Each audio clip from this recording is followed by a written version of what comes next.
حضرت مولا علی شیر خدا کرم اللہ تعالیٰ وجہہ کریم کو نبی پاک صلی اللہ علیہ وسلم نے نا 2 سواروں کے ساتھ بھیجا، تلواریں دے کے فرمایا تمہیں نا مقام خاک پر ایک خاتون ملے گی جو ایک خط لے کے جا رہی ہے قریش مکہ کے نام مدینے سے، تو اس کے پاس سے تمہیں وہ خط ملے گا، تو وہ خط لے کے آؤ۔ حضرت مولا علی شیر خدا کرم اللہ تعالیٰ وجہہ کریم 2 صحابہ کے ساتھ وہاں پہنچ گئے۔ اس خاتون کو اسی مقام پہ پا لیا جہاں نبی پاک نے بتایا تھا۔ اب سفر میں یہ طے نہیں ہوتا کہ کہاں ملاقات ہوگی، طے نہیں ہوتا، لیکن حضور نے طے کر کے بتایا، فرمایا مقام خاک پہ ملے گی۔ تو حضرت علی کہتے ہیں وہی ملی جہاں مدینے والے نے بتایا تھا۔ ابھی تک لوگوں کو حضور کے علم شریف کی دلیلیں نہیں مل رہی، جہاں بتایا تھا وہیں عورت ملی۔ تو حضرت علی کہنے لگے وہ خط لا، کہنے لگی کون سا خط؟ کوئی شے نہیں۔ اب اس کا جو تھیلا تھا سامان والا وہ تلاش کیا، گھوڑے یا اونٹ پر سوار تھی ساری تلاشی لی، جو اس کے پاس چیزیں تھیں وہ ساری اس سے دیکھ لی، خط ملا کوئی نہیں۔ اب ایک صحابی بیچ میں سے کہنے لگے علی پتہ نہیں اب یہ خط کہاں چھوڑ رہی ہے، کیا معاملہ ہے، تو اب کیا کریں، یہ خاتون بھی ہے۔ تو حضرت مولا علی شیر خدا نے تلوار نیام سے باہر نکالی، آپ فرمانے لگے بی بی 2 حرفی بات ہے، میرے رسول نے کہا خط تیرے پاس ہے، چاند ٹوٹ سکتا ہے، تارے جھڑ سکتے ہیں، حضور نے فرمایا تو خط تیرے پاس سے نکلے گا۔ ہاں بات ختم ہو گئی، جو دن کو کہہ دیا دن ہے تو دن نکل آیا، اور جو شب کو کہہ دیا شب ہے تو رات ہو کے رہی، اور خدا نے ان کی زبان کو وہ اختیار دیا کہ جو نکلی منہ سے ان کے وہ بات ہو کے رہی۔ خط تیرے پاس ہے تو نے دینا ہے، اب یہ بتا تو نے کیسے دینا ہے تیرے پاس، بتا کس طرح دے گی۔ جب اس نے مولا کائنات کی بات سنی اور شیر کے شیروں والے تیور دیکھے تو اس نے اپنے بال کھولے اور خط نکال کے دے دیا، کہنے لگے یہ خط ہے۔ حضرت مولا علی نے صحابہ کی طرف دیکھا اور فرمانے لگے دیکھا میرے محبوب کے غلاموں خوش ہو جاؤ، حضور کی زبان نور سے جو نکلتا ہے حق اور سچ ہی نکلتا ہے۔ اپنی طبیعت میں نا یقین لائیں، حضور نے کہا ہے کہ نماز پڑھو تو روزے میں برکت ہوگی، تو انشاءاللہ ہوگی۔ تو پھر اذان کے ٹائم دکان بند کرنی ہے، نماز سے چھٹی نہیں کرنی، مسجد آنا ہے۔ دیکھیں ہمیں زینت دی گئی ہے داڑھی کے ساتھ، تو اگر ہماری زینت داڑھی میں ہے تو پھر زینت داڑھی ہی میں ہے، پھر بغیر داڑھی کے۔ میری بات کی سمجھ آ رہی ہے؟ میں دوستوں سے اکثر گزارش کرتا ہوں کہ بغیر داڑھی کے کوئی بندہ ساج سنور کے نکلے تو لوگ کہتے ہیں پیارا لگ رہا ہے، یہ بھی تعریف ٹھیک ہے، لیکن داڑھی والا آدمی کبھی وضو کر کے نکلے تو تعریف اس کی بھی ہوتی ہے، لیکن پتہ کیا کہتے ہیں کتنا نورانی چہرہ ہے۔ اب بالکل رنگ ہی بدل گیا تعریف کا، وہی تعریف ہی ہے، پہلے بھی تعریف ہوئی تھی تو اب بھی تعریف۔ تو اللہ رسول کی باتوں پر مکمل اعتماد، مکمل یقین۔ اور یہ جو ہمارے طبیعتوں میں اب لوگ مایوسیاں پیدا کرتے ہیں نا، بہت زیادہ مایوسی پیدا کرنے والوں کی لمبی تعداد ہے، بڑی لمبی، ان سے بھی جان چھوٹ جائے گی، آپ مضبوط ہو جائیں گے ذہنی طور پر۔ یاد رکھیں کہ وہ بندہ کمزور نہیں ہوتا جس کا جسم تھک جائے، میں نے کہا وہ تو سویرے ٹھیک ہو جائے گا، سوئے گا تو سویرے اٹھے گا تو ٹھیک ہے، جس کا دماغ تھک جائے، جو بالکل یہ لوگوں نے مایوس کر دیا کچھ بھی نہیں ہو سکتا، کہ غریب آدمی کیا کر سکتا ہے جی، آپ ایسے ہی رہیں گے جی، چھوڑیں جی، آپ آگے نہیں جا سکتے۔ کچھ میری طرح کے لوگوں نے بھی پریشانی پیدا کی، انہوں نے کہا جی وہ تو داتا صاحب تھے، آپ نہیں اتنے لیول پڑھ سکتے، یہ کہاں لکھا ہوا ہے جی، یہ کس نے کہا ہے، وہ تو فلانے بزرگ تھے، آپ نہیں، وہ کیوں نہیں کر سکتے بھائی، وہ بزرگ بھی وہی قرآن پڑھتے تھے جس کی ہم تلاوت کرتے ہیں، ان کے لیے بھی حضور نے وہی سنت چھوڑی تھی جو ہمارے لیے چھوڑی۔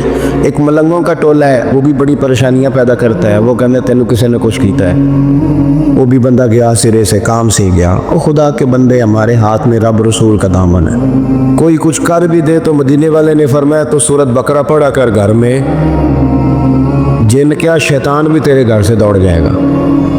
تو آپ ذہنی طور پر اپنے آپ کو کمزور نہ کریں، طاقتور بنیں اور بڑی بات کریں، بڑی۔ جو لوگ دائرہ محدود کرتے ہیں وہ کمزور ہو جاتے ہیں۔ ہمارے اللہ کے بندے چلے تھے کہاں سے پہنچے کہاں. خواجہ معین الدین صاحب رحمۃ اللہ علیہ جی بڑی بڑی بلڈنگیں بڑے بڑے جو ہیں وہ یونیورسٹیاں آستانے اب بننے لگے. آپ پڑھیے خواجہ صاحب رحمۃ اللہ علیہ کو تو ہندوستان میں خیمہ لگانے کی جگہ نہیں دیتے تھے لوگ. یہاں خیمہ لگاتے تو کھیڑ دیتے تھے, وہاں لگاتے تھے تو کھیڑ دیتے تھے. پھر انہوں نے یہ نہیں کہا کہ مجھے تو جگہ نہیں مل رہی, تو وسائل آئیں گے تو کوئی چیز بنے گی, کوئی ادارہ بنے گا تو کام ہوگا. یہ لوگ تو چلتے پھرتے ادارہ تھے. ہاں یہ فقیر تھے, جہاں بیٹھ جاتے تھے وہاں جلسہ ہو جاتا تھا, جہاں چلنے لگتے تھے وہاں جلوس ہو جاتا تھا. یہ لوگ میرے مجلس تھے, اس لیے انہوں نے اداروں پہ توجہ نہیں دی, بندوں پہ توجہ دی. سب درختوں کے نیچے, یہ حضرت محدث اعظم پاکستان رحمۃ اللہ علیہ کا عرس آ رہا ہے 1-2 دن میں, درخت کے نیچے بیٹھ کے پڑھانا شروع. کسی نے کہا حضرت ادارہ نہیں بنانا, فرمایا وہ مستری بنایا کرتے ہیں, وسائل آئیں گے تو کہہ دیں گے کسی مستری.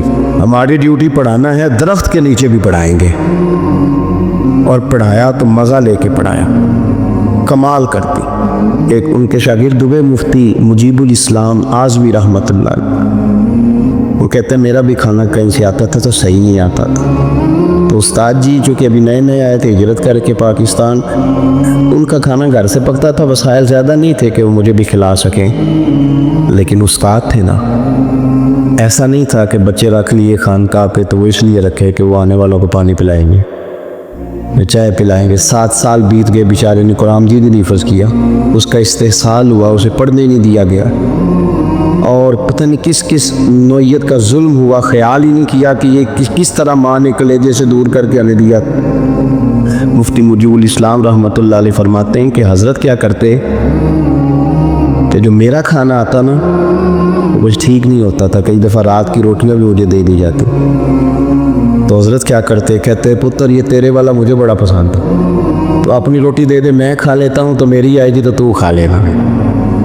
فرماتے میں حضرت جب میرا کھانا کھاتے تو میں رویا کرتا, میں روتا, اور جو اپنا کھانا آتا وہ مجھے دیتے. جب اس رنگ میں نا اگر کوئی شعیب آئے میسر, پھر شبانی سے کلیمی 2 قدم ہے, اللہ کرے کو مل جائے نا ایسا, یہ اس طرح پیار کرے تو بہت سارے لوگ نکھر کے سامنے آ جائیں. کیونکہ باتیں زیادہ نہیں کرنی, سمیٹنے کی طرف آتا ہوں. یقین مضبوط کرے, ایمان مضبوط, اور کچے لوگ جو آپ کا ذہن الجھاتے ہیں ان سے بچیں, جو ذہنوں میں افتراق پیدا کرتے ہیں ان سنگتوں صحبتوں سے بچیں. پھر فرمایا وقان یتقون, وہ لوگ متقی ہوتے ہیں. تقوی کا معنی ہے محتاط زندگی گزارنا. توبہ کا مطلب ہوتا ہے اپنے پچھلے تمام گناہوں سے اللہ کے حضور معافی مانگنا. میں بھی جانتا ہوں, آپ بھی جانتے ہیں کہ اگر ہم نے کسی شخص کے ساتھ زیادتی کی ہو تو معافی کا کیا طریقہ ہے. ایسا تو نہیں ہوتا کہ آپ اس کے سامنے بیٹھیں اور بیٹھ کے آپ کہیں معاف کر دے, معاف کر دے, معاف کر دے, معاف کر دے. آپ کو یہ بھی پتہ ہوتا ہے کہ یہ بندہ کس طرح کا ہے, یہ بھی پتہ ہوتا ہے میری زیادتی کس طرح کی ہے, یہ بھی پتہ ہوتا ہے کہ راضی کیسے ہوگا. ہم وہ سارے لوازمات جمع کرتے ہیں, اور اگر ہمیں یہ پتہ ہونا کہ میرے اکیلے سے جانے سے یہ معاف نہیں کرے گا, تو اس شخص کو ساتھ لے جاتے ہیں جس کی وہ بات مانتا ہے, اور پھر ہم اس طرح سے منت کرنے کی کوشش کرتے ہیں کہ جیسے وہ شخص مان ہی جائے. صرف سمجھانے کے لیے مثال دے رہا ہوں. توبہ رٹا لگانے کا نام تو نہیں نا, توبہ تو اللہ کو منانے کا نام ہے. ایک شخص اپنے گناہ چھوڑنے کا ارادہ ہی نہیں کر رہا, اور وہ اپنی غلطی کو غلطی تسلیم ہی نہیں کر رہا, اور اپنی غلطیوں سے وہ پیچھے ہٹنے کو 2 قدم بھی تیار نہیں, تو توبہ کوئی رٹا لگانے کا نام تو نہیں. آپ توبہ طوطے کو رٹا دیں تو طوطا توبہ توبہ پکارتا رہے تو اس کو وہ چیز تو نہیں حاصل ہونے لگی. توبہ ایک بڑی خاص بات صوفیاء نے لکھی ہے, اگر آپ سمجھیں تو بڑا نفع دے گی. وہ کہتے ہیں جس طرح گھر چھوٹا بنانا ہو یا بڑا بنانا ہو, زمین تو درکار ہوتی ہے کہ نہیں. زمین ہوگی تو گھر بنے گا, چاہے وہ چھوٹی سی کٹیا بنے یا بہت بڑا محل بنے, زمین کا ہونا ضروری ہے. اسی طرح آپ نے نیک اعمال تھوڑے کرنے ہیں یا زیادہ کرنے ہیں, توبہ کا ہونا ضروری ہے. توبہ وہ زمین ہے جس کے اوپر آپ نیک عمل تعمیر کریں گے. اگر توبہ نہیں ہے تو پھر کوئی بھی نیک عمل آپ کے پاس